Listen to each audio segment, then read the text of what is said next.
Hello, everybody, and welcome to another episode of Blood on the Razor Wire TV, where we bring it to you real and we bring it to you raw. Hit the subscribe button, hit that like button, and don't forget to get the book Blood on the Razor Wire. Same as Blood on the Razor Wire TV. For real, this is probably one of the most special guests I could ever have on this show. And like I say, it's real and it's raw. I'm gonna keep it 100, man. This man was charged with, some serious stuff. Let's just say that. I'll let him introduce himself, tell you a little bit about his situation, his case, and we're going to go from there. DL, man, tell the people who you are, man, where you're from, and let's talk a little bit about that case. All right, first and foremost, my name is Damian Lott, but I used to go by the handle of DL. I really don't prefer that too much no more, but it's always good, you know what I'm saying, for my friends, man. I do consider you a friend of mine. We spent a lot of time together, you know what I mean? So it's always cool, man. But yeah, man, I got convicted in May of 2002 on the Hobbs Act. I got convicted of distributing 100 grams or more crack cocaine, 5 keys or less of powder cocaine. I was sentenced to 40 years in federal prison, and I ended up doing 17 years. I was released 2019, March of 2019. So listen, I'm going to jump right into it, man. I remember I was in the county jail with you, man, when you were getting ready to go to trial and all that. I was getting ready to go. And I remember reading an article in the paper, man, said Rochester's worst of the worst. You remember that article? I remember that article, bro. So they had you in there. They had Preem, T-Rock, who I was with, man, and good dude, man. I really respect that dude for a lot of reasons. I had got stabbed, when I was in USP Lee, and he was going to put that work in, man. Dude would have came out of the shoe. I got nothing but love for that dude, man.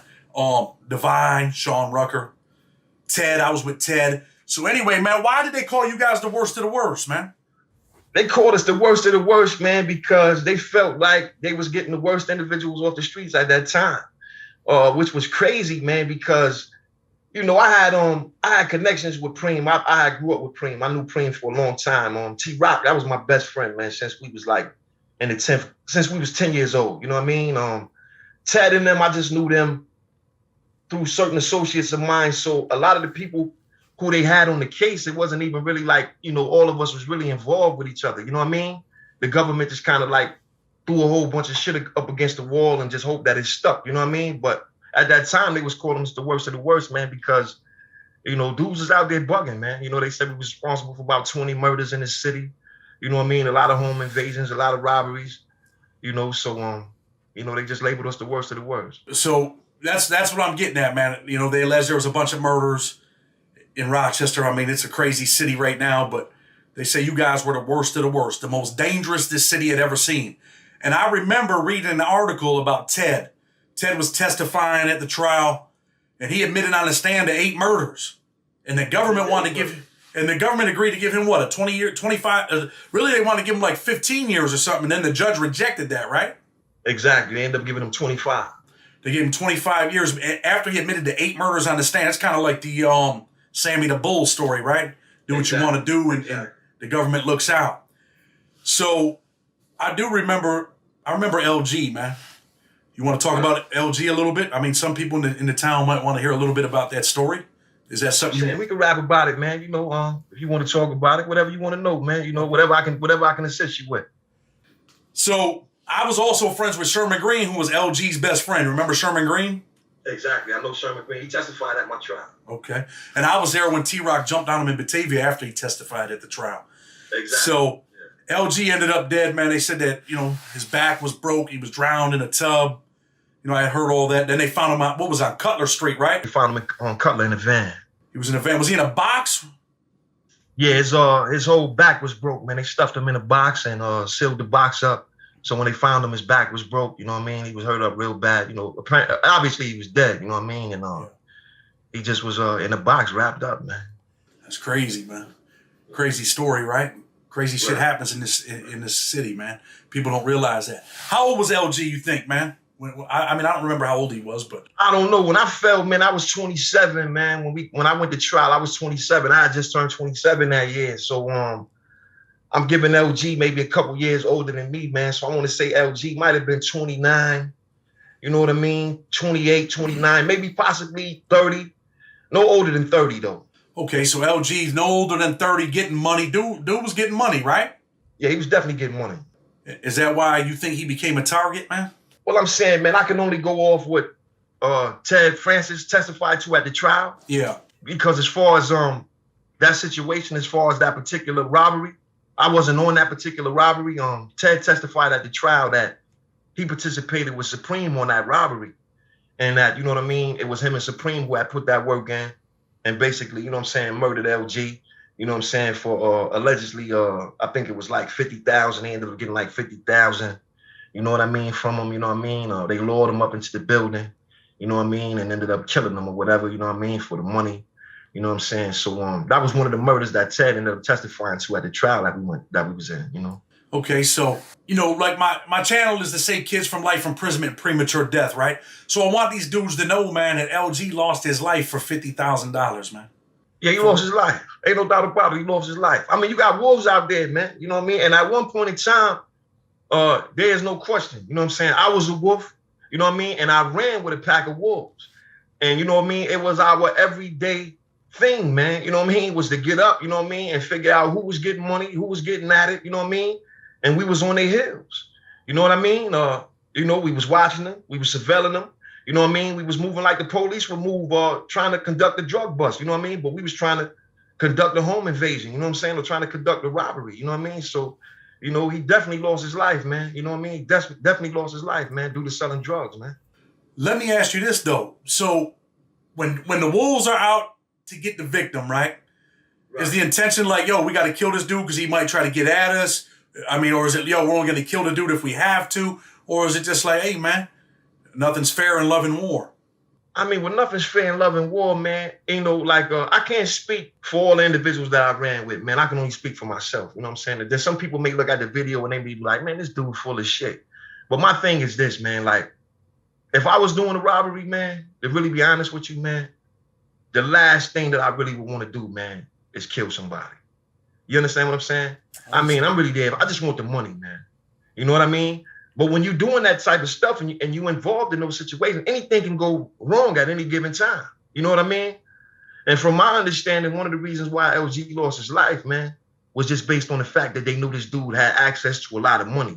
Yeah. So they didn't want to take the chance of him coming back and putting money on their head. You understand what I'm saying? And I think the way that they went about doing it, you know what I mean? And this is just strictly, this is public record, you know what I mean? These transcripts can be accessed.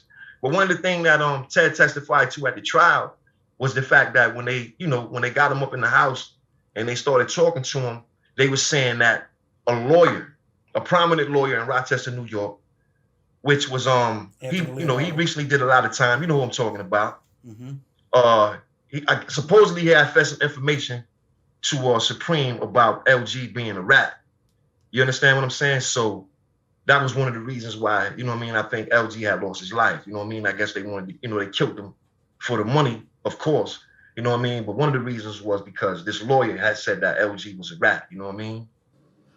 So, I mean, when they went on that particular robbery, they already knew, yo, we're killing this dude. He ain't walking away. Yeah. They already had that in their mind, man. You know what I mean? So let me ask you this. I know you were convicted, man, and I don't want to ever put you in any position, but is there anything that you can talk about? Anything that you were specifically involved in that's already gone to trial and whatever? I mean, a robbery that you went on where, you had to do what you had to do. Well, I'm saying, it's on you, I mean, man. It's all, a lot of that stuff don't never go away, man. But I'm saying I was charged with a lot of shootings. I never got charged with a specific murder in my case. Although, you know what I'm saying, they said I was responsible for a few murders, but nobody never came to trial and testified about any murder that I was involved in particular. Okay. But I was involved in some shootings. You know what I mean? There was some shootings that had took place. One individual in Pacific was Jason Sidman. I'm quite sure you know about his situation. He just got caught up with the mayor recently, with the mayor's husband. Yeah. They just got caught up in a big drug conspiracy. You know what I'm saying? He just got knocked off by the feds again. You know what I mean?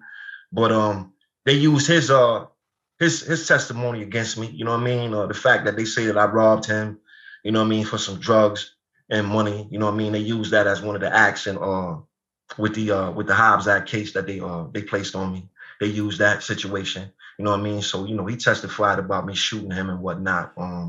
I was also implicated in the murder of Leonard Spears, which was a contract murder that they tried to place on me. You know what I mean? But I know you know Dazzy. He ended up going down for that situation. I know who Dazzy is. You know what I mean? Ended up playing for that murder. You know what I mean?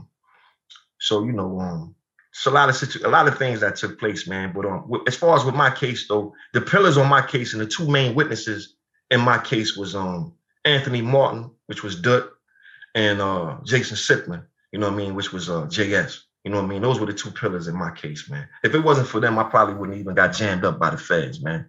You know what I mean? But they was the main ones who testified against me at the trial. Let me ask you this. Jason Sipling, right? Right. I know he testified on you. He actually testified at the trial, right? Exactly. So let me ask you this. You think he's going to go implicate the mayor and tell on whoever he can now to get out of jail? Oh, he going to definitely tell, man, because that's what he do. You know what I mean? You know, he definitely going to tell. You know what I'm saying? I mean, somebody just sent me some public records now. You know what I mean? The government complained against him. And I guess within the complaint, you can see that, you know, they got it written out where he already been interviewed and then basically told on himself and told on his crew already. You know what I mean? So I guess they just trying to maybe get him to hang us bigger fish or whatever. But yeah, you know, he definitely gonna tell. That's what he do. I was with him in Raybrook when he got there that day, man. I had told him, he tried to talk to me, and I'm like, look, because I know him too from the neighborhood. Right. He's like, yo, man, I need some soap and deodorant and toothpaste. And I'm just like, look, man, these New York dudes ain't playing no games, man. You're not gonna be here in an hour, man. Yeah, they're gonna run you up. And I told him, look, man, after we talk this time, we can't never talk again, man. Right. I left him with the child. When I came back, man, he was actually running down the hill to get out of there. They had some real wolves over there in Raybrook too. They run it like a mini pen, man. Oh, yeah, Raybrook was serious. And the New York dudes weren't going for that, man. And there were some Rochester dudes in the unit, so it didn't work out for them, man. Right. So, look, man, people are out here getting money, right? Some of these dudes are young dudes, man. They could be a target at any time, right? Man, they can definitely be a target. I mean, you know, whenever you got drug dealing, man, you know, you always got people that's trying to take them drugs, man. You know what I'm saying? So, you know, a lot of people look at it like, damn, you know, these dudes is haters, they robbers or whatever, man. But, you know, all that stuff just coming, it's a part of the game. To me, it was always a part of the game, man. I hear you. Let me ask you about Ted Francis, because he told me, I had talked to him directly, man, a bunch of times, right? And he had told me, he said that after, man, that stuff happened with LG and some of the things that he had done, you know, some of the people that he had killed. I think he might have testified to this at the trial. He said he used to pray, man. Is that true? Did he used to have like a little prayer or some shit? I don't know, man, because really, to be honest with you, man, you know what I'm saying?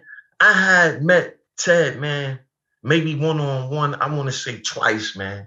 And he testified at the trial. But the crazy thing about it, man, you know, which was so crazy, was like over 30 witnesses that got on the stand. And like I said, it was 2 people that testified against me, you know what I'm saying, including some detectives and some police officers or whatever, you know what I mean, that came in, you know, with testimony that was geared straight towards me.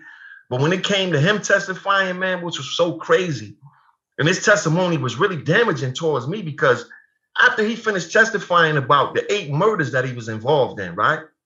And then he testified about the robberies, you know what I'm saying, and the murders that he was involved in with Supreme.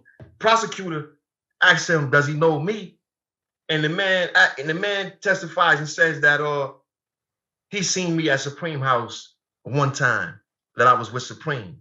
You understand what I'm saying? So I know this was a tactic that was used by the government just to basically show that I was you know, that I knew these individuals. You know what I mean? Yeah. So he had nothing to testify about me about, but the simple fact that he had seen me at Supreme House on one occasion.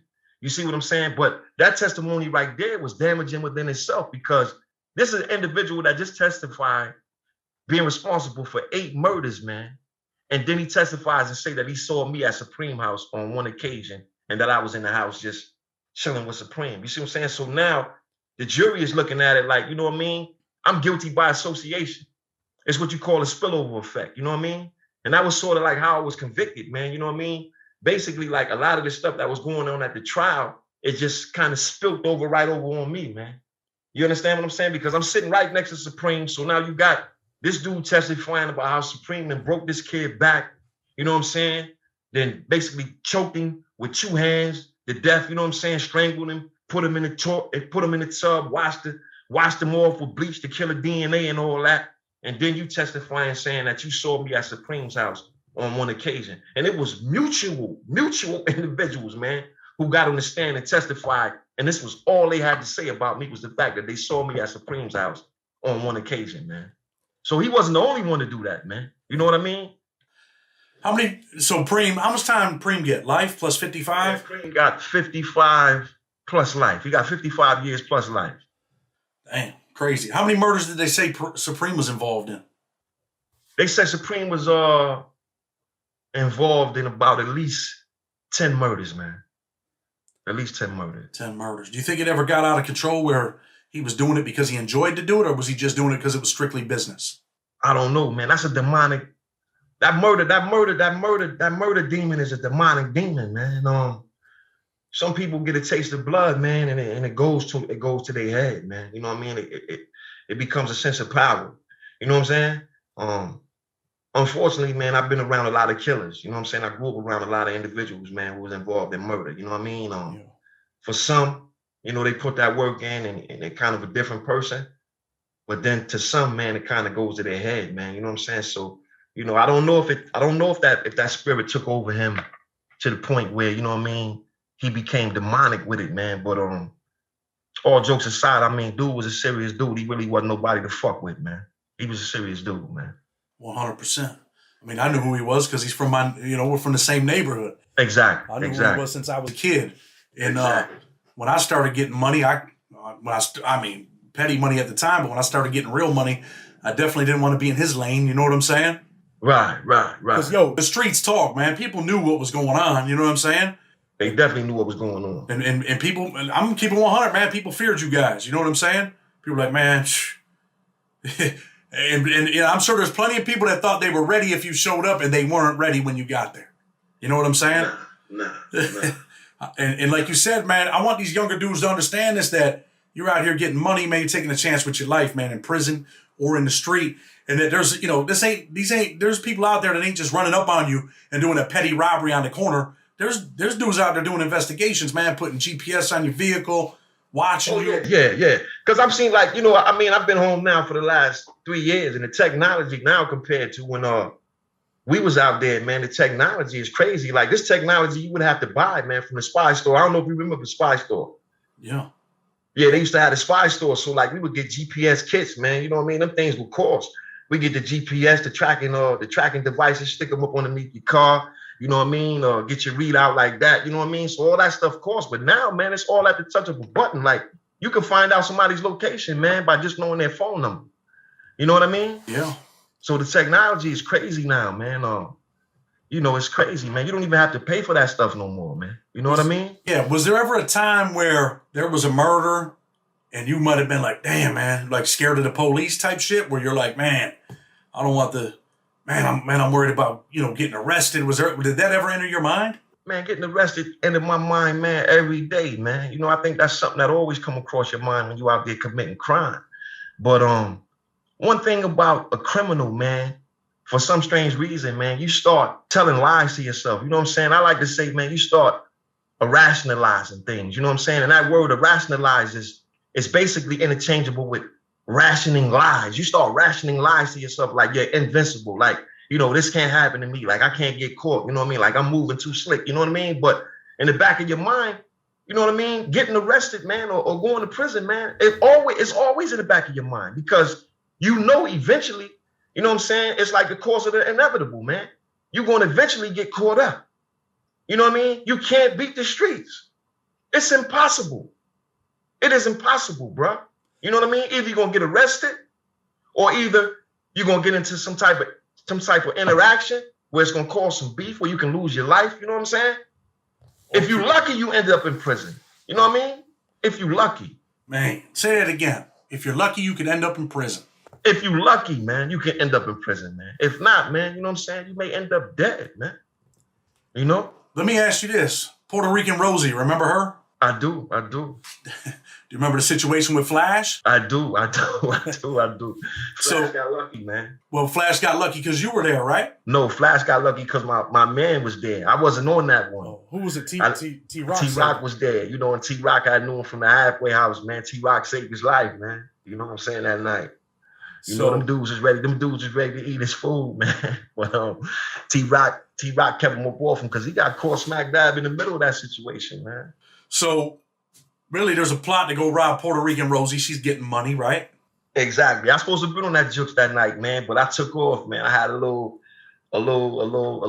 thing that was going on, man. So I ended up leaving, man. But I was supposed to have been on there. I was supposed to have been on that one that night, you heard? So they go in to rob Rosie and Flash is in there having sex with the chick, right? He's in there on the couch. From my understanding, he was in there on the couch, you know what I'm saying? Entertaining her, you know, get ready to hit the scans, you know what I mean? And they come in to rob him and then everything goes bad. They bust up in the house, boom, you know what I'm saying? They snatch Rosie up, you know what I mean? Snatch her mother, wake everybody up in the crib, you know what I'm saying? And Flash is there, you know what I mean? And my man tell the rest of the people like, yo, listen, man, that's my man, you know what I'm saying? We was in the halfway house together, boom, boom, boom, let him live. Yeah. You know what I mean? So they let Flash live, you know what I'm saying? They ain't really wanting to live though. They was really wanting to eat his food. They was kind of mad about that shit. That shit was like a big joke for a minute, you know what I mean? When I came around, like, yeah, you say this nigga, you know what I mean? Like, he Captain Savor this and Savor that.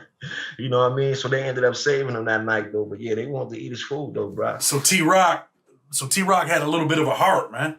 Sounds like, right? T-Rock got heart, man. T-Rock come from a good family, man. You know what I'm saying? We grew up on the same street, man. You know what I'm saying? God bless his mother, man. He lost his mother since he been down, man. Same. But you know, we both come from good homes, man. You know what I'm saying? So it was outside influences, man, that shaped us, man. But inside our houses, man, both of our mothers were hardworking parents, you know what I'm saying? You know, I grew up in the house with my mom and my grandmother. He grew up in the household with his mother, you know what I'm saying, his sister and his little brother, you know what I mean? We both didn't have no father figures in the household, but we had strong mothers, man, who really wanted the best for us, man. You know what I mean? They really wanted us to go to school and shit like that and, you know what I mean, get educations and all that. It wasn't like a lot of the other friends that I grew up with whose mothers were on drugs, man, and getting high and, you know what I mean? They had to fend for themselves. Me and him didn't really come from households like that, man. I can't front. You know what I mean? We came from decent households, man. You know what I mean? I understand 100% because I was in USP Lee with T-Rock, man. And like I told you, you know, when dude had stabbed me, I went to the hole. Dude went to the hole. They were talking about letting that dude out of the hole and shipping me. Right. T-Rock had told the homies, you know, from Rochester, like, look, if this dude comes out, I'm stabbing this dude. I'm going to kill this dude, man. Because he had stabbed me. So I got nothing but love and respect for that dude, man, for everything that he's done for me. And he he would have put that work in, too. For 100%. He was a dangerous dude, too. You know what I mean? And he put that work in. She would have put that work in. And all you guys, how tall are you, DL? I'm 6'4". You're 6. How tall is T-Rock? T is 6, T like 6'2", 6'3". So I want people to know, man, these ain't no little dudes coming in this house, man, to get you. These are big dudes, man, that are serious, playing no games. And Preem was about 6 feet. Divine was about damn near 5'11" and about damn near 350 pounds, you heard? Yeah. Oh, Divine. What's going on? Where is Divine? Is he in the street? Where's he at? Man, Divine is in the street, which was crazy, man, because, you know, me and Divine, man, we had some beef, man. You know what I'm saying? Prior to us getting locked up, you know, Divine had got shot up, man. People had put some money on him. You know what I mean? And that came out, you know what I mean? That I had something to do with basically him getting shot or whatnot, man. And the crazy thing about it, man, is that when I came home, you know, it was a lot of talk and we ended up seeing each other, man. And it was only by the grace of God, man, that we was able to rectify that affair, man, without it coming to violence, man. You know what I mean? Yeah. And to really be honest, man, you know what I'm saying? Every now and then, man, you know what I mean? He'll hit me on the text and, you know what I mean? You know, just tell me that, you know, he happy, man, you know, that I moved on, I'm out the street, you know what I mean? And I check up on him here and there, you know. The friendship will probably never be what it used to be, just based on the politics, you know, the fact that, you know, all the situation, you know, you're familiar with the case, you know what I'm saying? Yeah. But, you know what I mean? I'm just glad, man, that we was able to, you know what I'm saying, get over it, man, and didn't have to come down to, you know, it becoming violent, man, once I got home, man. You know, because I thought that's what it was going to come down to, man. I thought it was going to come down to either one of us losing our life, man. You've done too much time, man, to have to go back. You know what I mean? Exactly. For real. Let me ask you a couple more things. Ted Francis, he got shot too, didn't he? Didn't Preem shoot him even though he was out robbing with him? Yeah. Preem shot him, man. The crazy thing about that situation was that all that evolved around the LG situation. After that LG situation, according to what Ted testified to at the trial, you know what I'm saying? This is public information, as I say, they can go back and get his testimony offline or whatever, you know what I mean? But he said that he didn't really receive any proceeds from the LG robbery. So what he did was they did another robbery, and they ended up getting like a half a brick, you know what I'm saying, and some thousands or whatever. But he had a key to Preem house. So after Preem didn't give him nothing from the LG robbery, they caught the other robbery. They had the half a key at the crib. Ted doubled back on Supreme, went and got the half a key, and then disappeared for like a month. So he runs into Supreme one night down at the Greyhound. So Supreme rock him to sleep. Supreme getting off the bus coming from New York. And he see Ted. He like, yo, I need a ride. You know what I'm saying? So, he rocking Ted to sleep the whole time. Ted take him to the house. They pull up in front of the house. He asked Ted, he said, yo, I got some weed in the crib. You want some weed?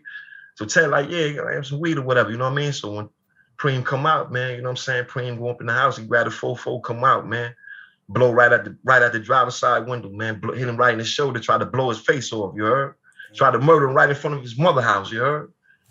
Yeah, you know what I mean? That's how serious that kid was, you know what I mean? He wasn't faking, you know what I mean? So after that, you know what I mean? Shit just kind of went downhill. You know what I mean? Ted is a killer, man. A vicious killer. You know what I'm saying? Like really like a sociopathic killer, man. This dude got a lot of murders under his belt, you heard?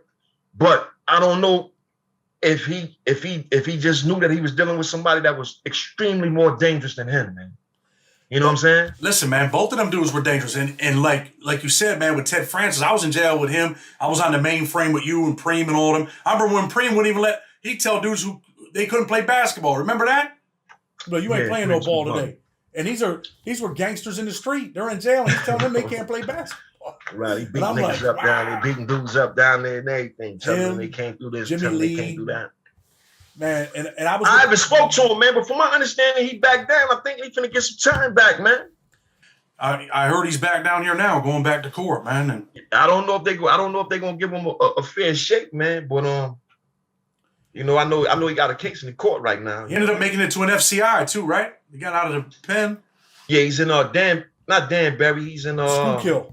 No, not Schuylkill. What's that place up there in New Hampshire? The new spot? Oh, Berlin. Berlin. Yeah, he was in Berlin.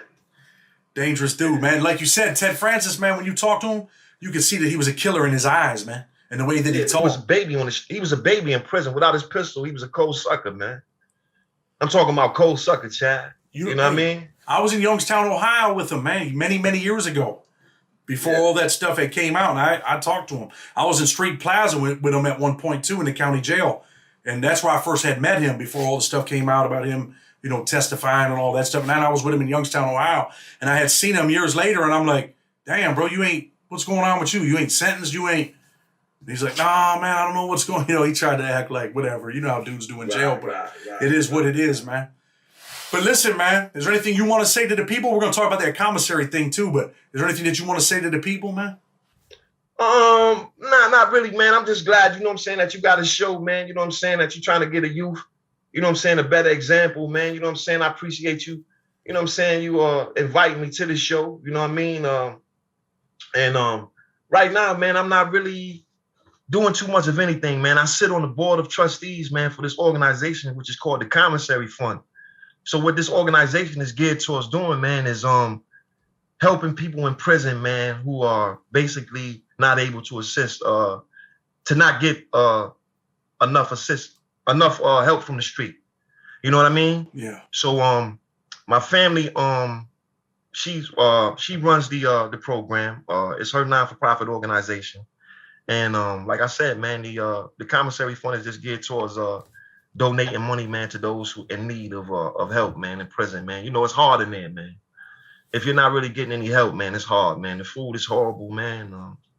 It's really hard, man. You know what I'm saying? So I try to I'm sitting on the board with that, and I kind of give them a better insight on to what's going on inside of the prisons, you know what I mean? Because none of them been to prison before, you know what I mean? They just really want to help, man. There's a lot going on. A lot of people out here want to help with prison reform, man. A lot of people want to help prisoners, man. You know what I'm saying? Yeah.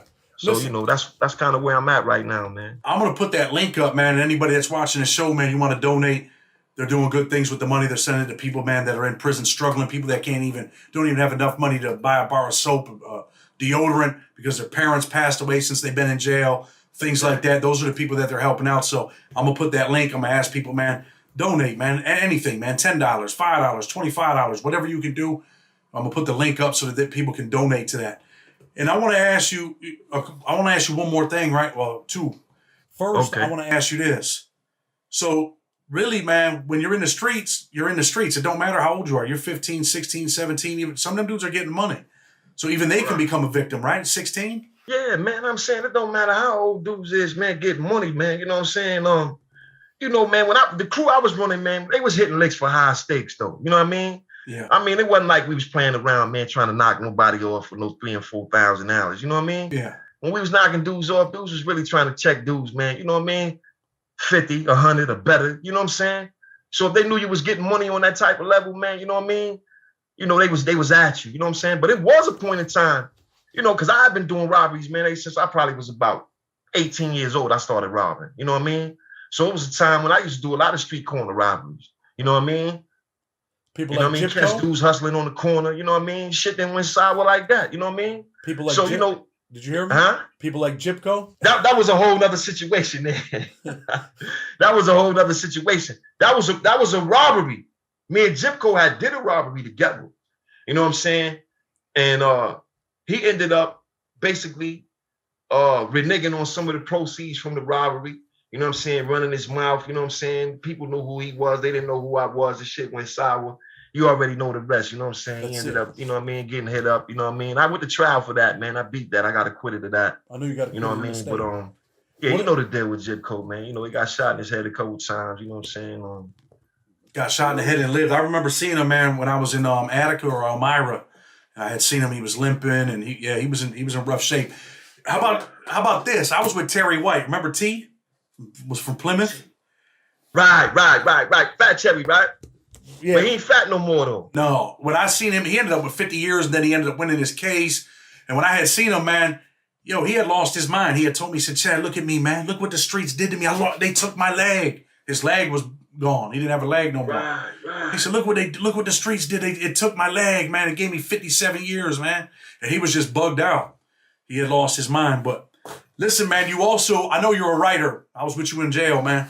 You were trying to put this book together. You got the book almost done. We're going to promote that book on Blood on the Razor Wire TV, man. Try to help you put some money in your pocket, man. Yeah, the book is titled Retribution, man. It'll be out soon. I'm working on the end of it now. It's a fiction, man. It's a fiction book that's basically, you know what I'm saying, just from the streets of Rochester, you know what I'm saying? It's revolved around an individual that's a hit, man. You know what I mean? But he's battling, you know what I mean, the good side of life and the bad side of life. So he's like on his last contract, you know what I'm saying, where he's like really going through a lot of things from a psychological standpoint. You understand what I'm saying? But it's a great book. I got another book that I had, a story that I had wrote. This book right here, man. I was featured in this book right here. It's Zane, Busybodies. I was featured in this. It's an anthology of a whole bunch of writers. So I was featured in this book right here. This was in 2013, man. So I got a lot of work I'm doing right now with writing, man. But my debut novel is gonna be coming soon. That's titled Retribution, man. And we're definitely gonna put it on my channel, man. Listen, man, I appreciate you. I'm gonna close the show, man. Tell people, man, Blood on the Razor Wire TV. Hit that like button. Hit the subscribe button. We bring it to you real. We bring it to you raw. Most people don't get people like DL on their channel. Support us. Support what we're doing, man. And make sure you get my book, Blood on the Razor Wire. Until tomorrow, we're out.